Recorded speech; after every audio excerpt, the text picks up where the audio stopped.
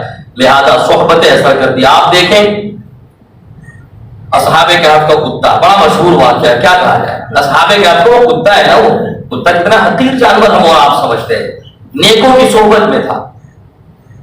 وہ چند جو اللہ کے نیک بندے تھے, دقیانوس بادشاہ کے ظلم و ستم سے وہ بھاگے, اللہ کی عبادت کرنے کے لیے کسی زمین کی, کسی ہموار زمین کی تلاش میں نکلے, اور اس کے بعد جا کر ایک غار میں انہوں نے پناہ لے لیا. ان کے ساتھ ایک کتا ہو لیا, ایک کتے نے اس کی صحبت اختیار کر لی.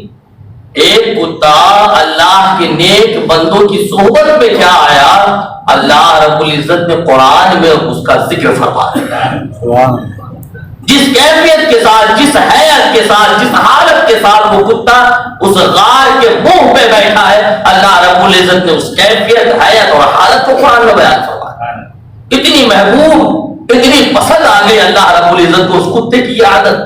مجھے کہتے نیکوں کی صحبت میں چلا گیا, نیکوں کے پیچھے ہو لیا تھا. وَقَلْبُهُمْ بَاسِطٌ ذِرَاعَيْهِ بِالْوَصِيلِ, اور ان کا کتا, اصحاب کہف کا کتا, غار کی چوکھٹ پر اپنے بازوؤں کو پھیلائے ہوئے بیٹھا ہوا ہے. اس کی کیفیت کو اللہ رب العزت نے قرآن میں بیان فرما دیا. حضرت نوح علیہ السلام اولو العزم پیغمبر میں سے, حضرت نوح علیہ السلام اولو العزم پیغمبر میں سے ہیں. ان کا بیٹا ہے کنعان, نبی کا بیٹا ہے. حضرت نوح علیہ السلام آدم ثانی کہا جاتا ہے ان کو. حضرت نوح علیہ السلام کو اللہ کے بڑے محبوب نبی حضرت نوح علیہ السلام, ان کا بیٹا, اس نے کافروں کی صحبت اختیار کر لیا. کافروں کی صحبت اختیار کر لیا. اس کا کیا نتیجہ ہوا, جب طوفان نوح آیا, غرق ہونے لگا, اللہ کی بارگاہ میں حضرت نوح علیہ السلام نے التجا کی, مولا یہ میرا بیٹا میرا اہل ہے, میرا اہل ہے, یہ میرے گھر کا فرد ہے. اللہ رب العزت نے فرمایا انہ لیس من اہلک, یہ تیرا اہل نہیں ہے. وجہ کیا تھی, اس نے کافروں کی صحبت اختیار کی. تو ایک حقیر جانور کتا نیکوں کی صحبت میں آ جائے, اللہ رب العزت کو بھی محبوب ہو جاتا ہے. اور ایک نبی کا بیٹا اگر بروں کی صحبت اختیار کر لے تو اللہ کی بارگاہ کا مربوط ہو جایا کرتا ہے. تو کیا سمجھ میں آیا, ہمیں صحبت, دوستی, محبت اچھوں کے ساتھ کرنی چاہیے, جو خوش عقیدہ ہو, جن کے عقائد درست ہو. اور سنو یہ بھی ہے کہ کل بروز قیامت کنعان کی جگہ جنت میں اس اصحاب کہف کے اس کتے کو داخل کر دیا ہے. شیخ سعدی فرماتے نا, سگے اصحاب کہف روزے چند پے نیکا گرفت مردوش. اصحاب کہف کے کتے نے چند روز نیکوں کی صحبت کو کیا اختیار کر لیا, وہ انسان بن گیا, اور ایسا انسان بن گیا, جنتی انسان بن گیا. تو یہ صحبت کی برکتیں ہوتی. درود پاک پڑھ, اللہم صلی علی سیدنا و نبینا و مولانا محمد وبارک وسلم. صلاۃ و سلام علیک یا رسول اللہ صلی اللہ تعالی علیہ وسلم. کلکم راع و کلکم مسئولون عن رعیتہ. جس طرح آپ پر ذمہ داری ہے کہ اپنے بچوں کی کفالت کرے, اہل خانہ کی کفالت کرے, ان کی دنیاوی ضروریات کو پوری کرے, ان کے لیے محنت و مشقت کو برداشت کرے. ہزاروں کلومیٹر کا سفر طے کر کے آپ اپنے گھروں کو چھوڑ کر ممبئی کی سرزمین پر آئے ہیں ان کی دنیاوی ضروریات پوری کرنے کے لیے, تاکہ کسی کا لعن طعن برداشت نہ کرنا پڑے. اس سے بڑی ضرورت اور بڑی ذمہ داری آپ کی یہ ہے کہ آپ اس کی دینی کفالت بھی کریں. آپ دیکھیں ان کا مزاج کیسا ہے. عقیدہ اہل سنت سے ہٹ کر اس کا مزاج کو نہیں پیدا ہو رہا ہے. کہیں اس کے دل و دماغ میں عقیدہ اہل سنت کے خلاف کوئی مشن تو نہیں پنپ رہا ہے. یہ بھی آپ کی بہت بڑی ذمہ داری ہے. کلکم راع, تم میں سے ہر ایک جواب دے, وکلکم مسئولون عن رعیتہ, اور تم میں سے ہر ایک کو اپنے ماتحت کے بارے میں جواب دینا پڑے گا. تو ہم جس طرح دنیاوی تذلیل سے, ذلت سے بچنے کے لیے ان کی دنیاوی تمام ضرورتوں کو پوری کر رہے ہیں, اسی طرح بلکہ اس سے بڑھ کر ہمیں چاہیے کہ جو دینی ضرورتیں ہیں, جو عقائد حقہ ہے, ان عقائد حقہ کی انہیں تعلیم دے. صحیح معنی میں خوش عقیدہ سنی مسلمان انہیں بنائے, تاکہ کل بروز قیامت اللہ رب العزت کی بارگاہ میں نہ ہماری نسلیں, ہماری اولاد مجرم ہو, اور نہ ان کے معاملات کو لے کر ہم مجرم ہو. اللہ رب العزت کی بارگاہ میں دعا اللہ رب العزت ہم سبوں کو عقائد اہل سنت پر گامزن فرمائے. اللہ رب العزت ہمارے عقائد کی حفاظت فرمائے. مسلک حق احق بالاتباع مسلک اعلیٰ حضرت پر اللہ رب العزت ہم سبوں کو گامزن فرمائے. میری اس تقریر سے کسی کو کچھ اعتراض ہو میں یہی رہتا ہوں جمعہ کے بعد آپ آ کر ملاقات کر لیجیے. السلام علیکم ورحمۃ اللہ وبرکاتہ.